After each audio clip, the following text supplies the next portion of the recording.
আজকে আমাদের ক্রনিক ডিজিজের আজকে 11তম ক্লাস। তো আজকের ক্লাসটার আজকে হলো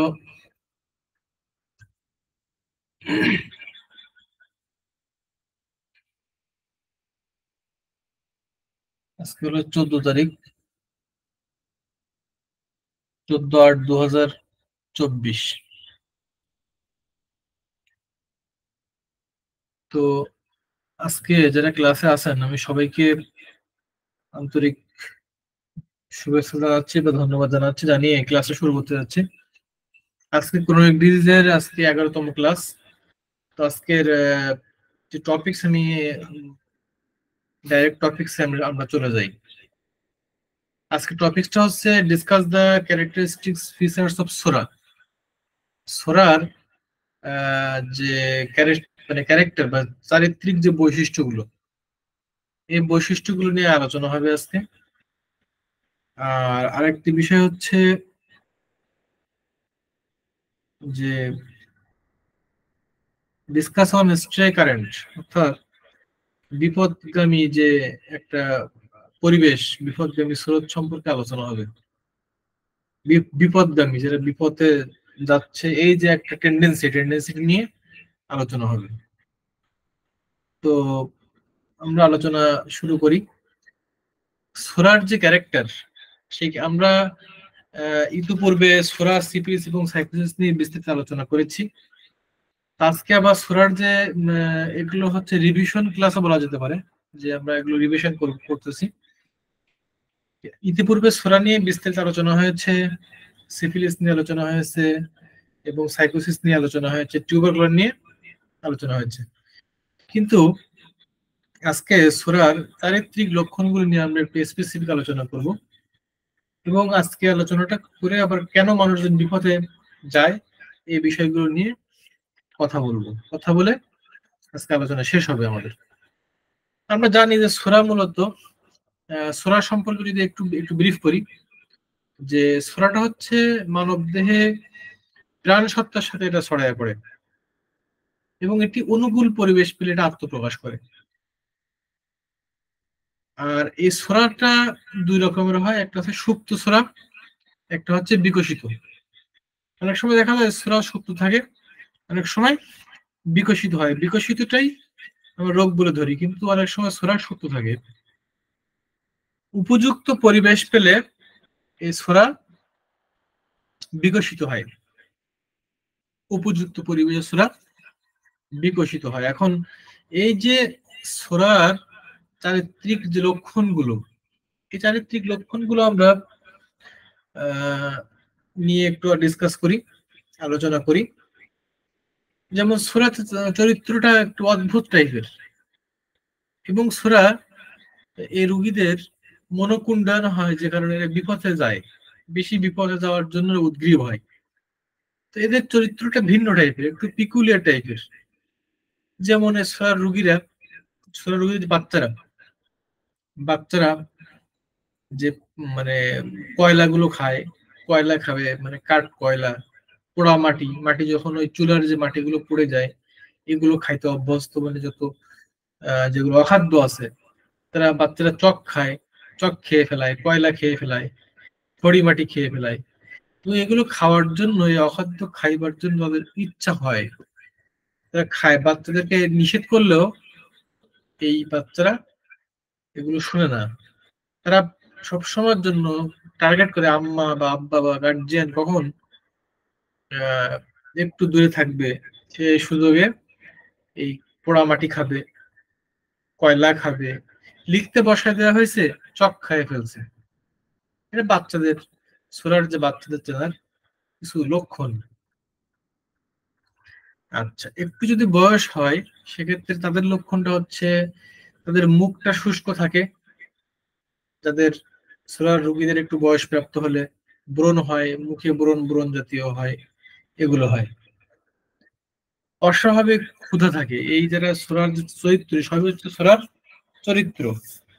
সূরার রোগীদের মুখে ব্রণ হবে, মুখ শুষ্ক থাকবে, এগুলো হচ্ছে সোরার রোগীদের, এই হচ্ছে সোরার রোগীদের চরিত্র। মুখে ব্রণ, এমন ব্রণ হবে বিদঘুটে, একদম বিদঘুটে বিদঘুটে পরিবেশ, একদম বিদঘুটে, এই বিদঘুটে পরিবেশ হবে। আর এরা, এদের মুখ শুষ্ক থাকবে সবসময়ের জন্য, মুখ শুকনো দেখাবে এদের। এরা অত্যন্ত, এদের ক্ষুধা অত্যন্ত বেশি, ক্ষুধা বেড়ে যায়, অস্বাভাবিক ক্ষুধা এদের, এদের ক্ষুধা অস্বাভাবিক, এদের ক্ষুধা অস্বাভাবিক।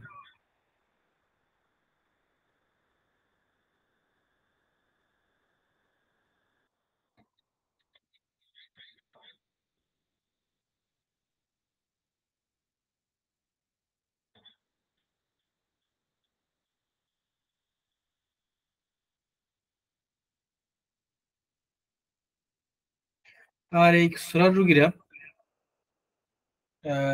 ক্ষুধার যন্ত্রণার জন্য রাত্রে এদের ঘুম ভেঙে যায়, মানে ঘুম ভেঙে যাচ্ছে ক্ষুধা লাগার কারণে। এটা একটা গুরুত্বপূর্ণ একটা সিমটম। এদের পেটে শূন্যতা বোধ করে এরা, সোলার রোগীরা পেটে এদের শূন্যতা বোধ, এই সোলার ক্যারেক্টারিস্টিক্স, যে লক্ষণগুলো এর মধ্যে এগুলো পাওয়া যায়। এখন এই সোলার রোগীদের মানে চোখের কিছু ডিসকমফোর্ট ফিল তারা করে, চোখের বিশৃঙ্খলা দেখা দেয়, তাদের দৃষ্টিতে প্রবলেম দেখা দেয়, এবং তার চোখের সামনে মনে হয় যেন অসংখ্য বিন্দু বিন্দু কিছু দৃষ্টি দেখা যায়, এগুলো তারা দেখে সোলার রোগীরা। গেল,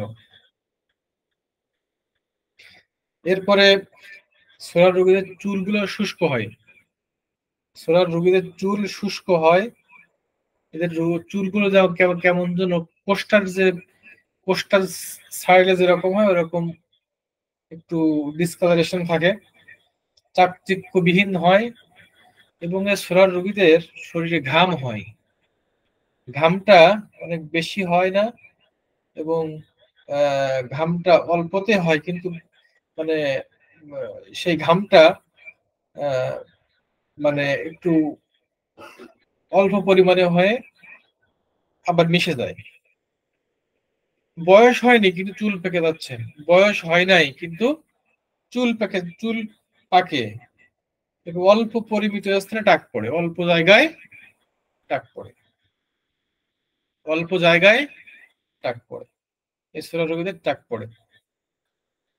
এই সোয়া রোগীদের মাথা একটু অদ্ভুত টাইপের ব্যথা, মাথা ব্যথা, এই তীব্র মাথা ব্যথা সকালে আরম্ভ হয়, সকালে আরম্ভ হয়, বেলা বেড়ার সাথে সাথে এই মাথা ব্যথা বাড়তে থাকে, এবং সূর্যাস্ত কমে যায়। হ্যাঁ, যখন সূর্য অস্ত যায় এই সময় মাথা ব্যথা কমে যায়, সূর্য অস্ত যখন যায় তখন মাথা ব্যথা কমে যায়। সামনের দিকের যে ব্যথা এবং পাশের যে ব্যথা, মাথার পাশে দুই সাইডে যে ব্যথা, এটা ছোরা দ্বারা সূচনা হয়, ছোরার কারণেই সূচনাটা হয়। সবচেয়ে গুরুত্বপূর্ণ একটা লক্ষণ হচ্ছে ছোরার রোগীরা শীত কাতর হয়, শীত সহ্য করতে পারবে না, ছোরার রোগীরা শীত সহ্য করতে পারবে না, শীতে রোগ বৃদ্ধি হবে এবং গরমে উপশম হবে। ছোরার প্রায় ঠান্ডা লাগে, ছোরার রোগীদের প্রায় ঠান্ডা লাগে, ছোরার রোগীদের এই ঠান্ডা, অল্পতে ঠান্ডা লাগে, এরা এরা এদের শরীরে ইমিউনিটি পাওয়ার অনেক কম থাকে, অল্পতেই হালকা বৃষ্টিতে ভিজলেও ঠান্ডা লাগবে, অল্প ঠান্ডাতে, অল্পতে তারা ঠান্ডা পায়, একটু গরম হয়েছে, গরমের কারণে গলায় ঘাম জমছে, ঠান্ডা লাগছে, যে সোলার রোগীরা শীত কাতর হয়, এরা শীতের রোগের বৃদ্ধি হয় এবং গরমে উপশম হয় এই সোলার রোগীদের, এই রোগীরা প্রায় ঠান্ডা লাগবে, এই রোগীদের হাত পায়ে জ্বালা থাকবে, মুখমণ্ডে তাপ থাকবে, গায়ে তাপ থাকবে, অস্বাস্থ্যকর এবং রুক্ষ টাইপের থাকবে বডি। ঠিক আছে, এছাড়া রোগীদের এগুলো সবই চারিত্রিক বৈশিষ্ট্য, এবং চারিত্রিক বৈশিষ্ট্য একটু ভিন্ন টাইপের হয়, পিকুলিয়ার টাইপের হয়। এরা যেমন অনুভূতি প্রবণ হয়, যেমন আলো গন্ধ এগুলো থেকে অনুভূতি প্রবণ, শব্দ সহ্য করতে পারে না, গোলমাল প্রভৃতির এগুলোর সাথে এরা অতিমাত্রায় অনুভূতি প্রবণ, এবং এরা স্পর্শকাতর টাইপের। স্তরার রোগীরা স্পর্শকাতর টাইপের। ঠিক আছে, স্তরার রোগীরা স্পর্শকাতর হয়। আরেকটা বিষয় হচ্ছে এই স্তরার রোগীরা এদের রোগ লক্ষণ গুলো রিপিট করে, নির্দিষ্ট সময় পর পর রোগ লক্ষণ গুলো রিপিটেশন হয়, নির্দিষ্ট সময় পর পর রোগ লক্ষণ গুলো রিপিটেশন হয়। এরপরে ছোলার প্রধান লক্ষণ হলো চুলকানি। ছোলার প্রধান যে লক্ষণ সেটা কি? চুলকানি হবে, স্কিনের উপরে চুলকানি হবে, স্কিনের উপরে চুলকানি হবে, এবং এই চুলকানিটা খুব মজার এবং খুব ভাল লাগবে। অসহ্য এবং হইলেও তাদের চুলকানির মধ্যে সুখ পাবে তারা। রোগীর মাথা এবং কি হবে, এক ধরনের শুষ্ক উদ্ভেদ হবে, দেহের বিভিন্ন স্থানে দাঁত হবে, চুলকানি হবে, এগুলো দেহের বিভিন্ন স্থানে হবে। এগুলো সবই হচ্ছে ছোলা রোগীদের চারিত্রিক বৈশিষ্ট্য। ছোলা রোগীরা গোসলে অনীহা, এই রোগীদের গোসলে অনীহা আছে, অপরিষ্কার থাকবে ও নোংরা থাকার একটা ইচ্ছা। গোসলে অনীহা, অপরিষ্কার এবং নোংরা থাকার ইচ্ছা।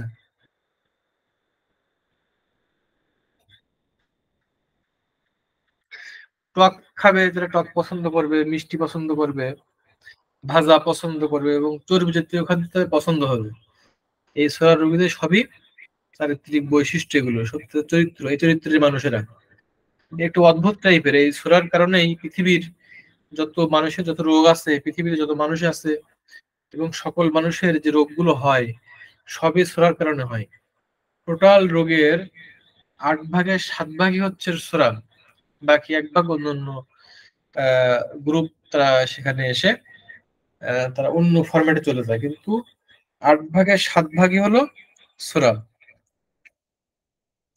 এরা গোসলে অনীহা, অপরিষ্কার থাকবে, নোংরা থাকবে, তাদের যে স্ত্রী পুরুষের মধ্যে অস্বাভাবিক উত্তেজনা থাকবে, কাম উত্তেজনা থাকবে, স্ত্রী যদি অনিয়মিত ঋতু থাকবে, স্ত্রী লোকদের আসতে তাদের অনিয়মিত ঋতু থাকবে, এবং ঋতু ক্লিয়ার হবে না আর কি। তাদের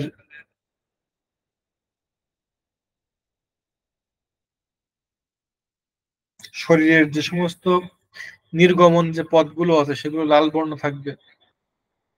হ্যাঁ, যেমন ঠোঁট, এরপরে বর্জ্য পদার্থ বের হয় যেখান দিয়ে, রেকটাম গুলো, এরপরে নাকের ছিদ্রগুলো, এগুলো কি থাকবে? লাল বর্ণ ধারণ করবে।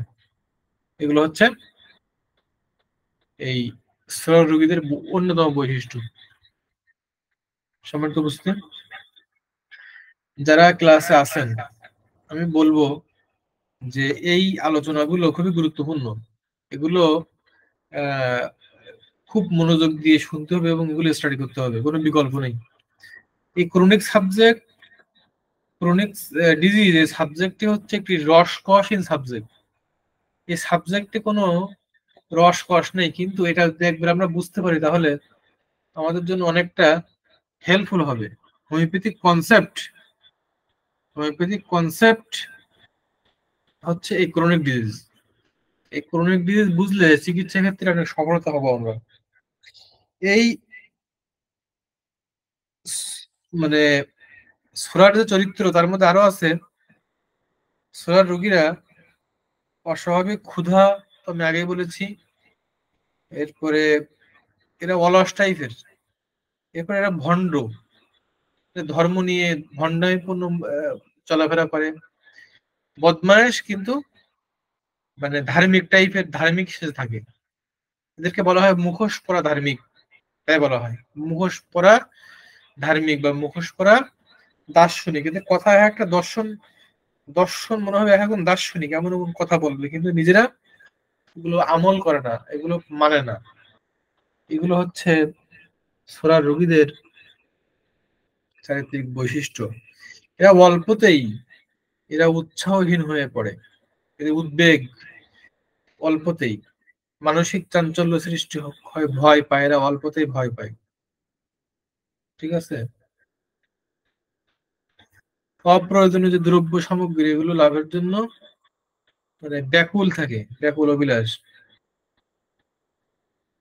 এরপর এরা ঘুমানোর সময় এদের মাথায় ঘাম হয়, ঘুমানোর সময় মাথায় ঘাম হয়, ঘুমের মধ্যে দাঁত কাটা এগুলো হয়। এবং এদের সারা দেহে জ্বালা করবে, পায়ের তলা জ্বালা করবে, মুখমণ্ডলে তাপের আধিক্য থাকবে, মুখমণ্ডলে তাপের আধিক্য থাকবে। ঠিক আছে, মুখমণ্ডলে তাপের আধিক্য থাকবে। এই হচ্ছে মূলত সোয়া রোগীদের যে আহ, চারিত্রিক যে বৈশিষ্ট্যগুলো এগুলো। এছাড়াও আরো যেগুলো পাওয়া যায় সেগুলো মানে তারা হচ্ছে আহ, অস্থির, এখন এক জায়গায় তো 5 মিনিট পর আরেক জায়গায়। এবং এরা শুধু অস্থির না, অন্যদেরকে অস্থির করার জন্য যা দরকার তাই করে, অন্যদেরকেও অস্থির করার জন্য যা দরকার তাই তারা করে। এবং তারা স্পর্শকাতর, অন্য একজন ভালো আছে এটা দেখতে পারে না, এই টাইপের হচ্ছে মূলত এই সুরার রোগী। আরেকটি সাবজেক্ট নিয়ে আলোচনা হবে, সেটি হচ্ছে যারা বিপদগামী আছে, বিপদগামিতা, বিপদগামিতা নিয়ে কথা হচ্ছিল। তো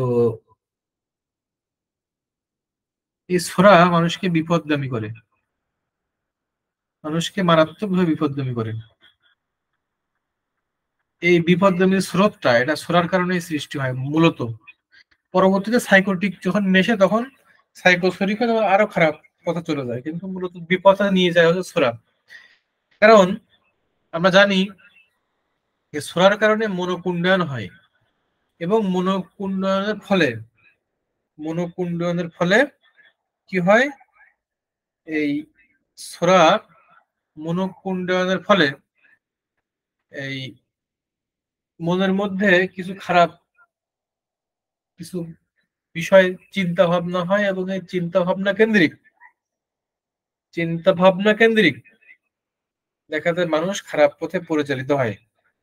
এবং খারাপ পথে পরিচালিত হওয়ার যে সূত্রপাত সেটি হচ্ছে ছোরা বা শরিক কন্ডিশন, বা ছোরা এই মানুষকে কুপথে নিয়ে যায়, এবং এটি হচ্ছে তার স্রোত। কেমন করে নিয়ে যায় আমি আগে বলেছি, যত রোগ মানব দেহে হয় তার 8 ভাগের 7 ভাগ হচ্ছে ছোরা। এই ছোরার কারণে একজন চোর চুরি করে, এই ছোরার কারণে একজন লোক সে মিথ্যা কথা বলে, এই ছোরা তাকে মিথ্যা কথা বলায়, চুরি করায়, অন্যায় করায়, বিপথে নিয়ে যায়। এবং এই ছোরা মানুষকে একদম অত্যন্ত নিম্ন স্তরে নিয়ে যায়। এই ছোরা মানুষের কল্পনা জগতে এমন প্রভাব বিস্তার করে, সে মানুষটাকেই সে গিলে ফেলে, মনকে কলুষিত করে দেয়। এবং এই ছোরা মানুষকে একদম নিঃশেষ করে দেয়, যেটি হচ্ছে আমরা বলি যে তার একদম অন্তঃসার শূন্য করে দেয়। ফলে আমরা বলতে পারি ছোরা বিপদগামিতা, এ ছোরা মারাত্মক ভূমিকা পালন করে।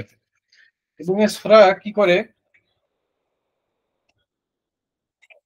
ছোরাটা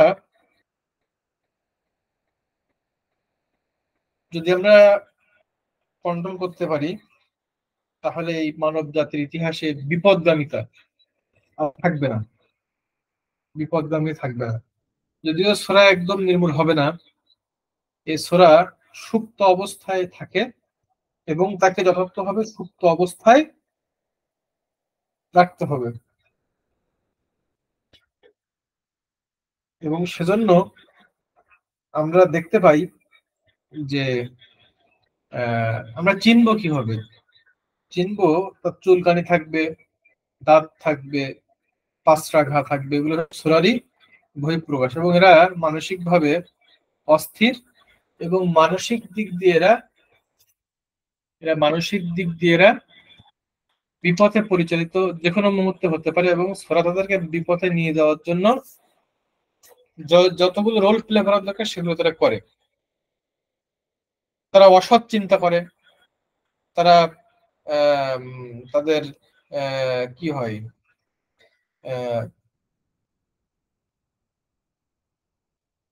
তাদের অশান্তি, অস্থিরতা, ভয়, আশঙ্কা, উৎকণ্ঠা এগুলো থাকে, মৃত্যু ভয় থাকে এই সূরার রোগীদের। হ্যাঁ, এরা কল্পনার জগতে এবং মানসিক লেভেলে এরা অসৎ। এই অসৎ হওয়ার কারণে এরা কি করে? এরা যেটা করে সেটি হচ্ছে বিপথে পরিচালিত হয়। এরা সহজেই বিপথে পরিচালিত হয়।